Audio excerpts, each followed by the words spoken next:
তোমার আব্বা মারা গেল জমি রেখে, মালিক কে? তুমি। যত খারাপই হও, বাপের সম্পদের মালিক কে? যত খারাপই হোক, বাপের পরিত্যক্ত জিনিসের মালিক কে? সন্তান। তুমি একটা জিনিস চিন্তা করে দেখো তো, যদি তুমি মুসলমান না হয়ে মরতে পারো, তুমি মরো, তুমি কি জান্নাত পাবা? আর যদি তুমি মুসলমান হয়ে মরো, জান্নাত আছে।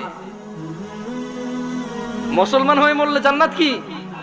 যেমন তোমার বাপ তোমাকে ঘরে জায়গা দিবে না বলে, তুমি জেঠার ঘরে চাচার ঘরে যে আধা ঘন্টা 1 ঘন্টা 2 ঘন্টা থাকো, নানার বাড়ি যদি 2 দিন বেড়াও, তোমার মা আয়সা দিয়ে যায়, খালা আয়সা দিয়ে যায়, থাক করে মারিয়েন না, আর করবে না।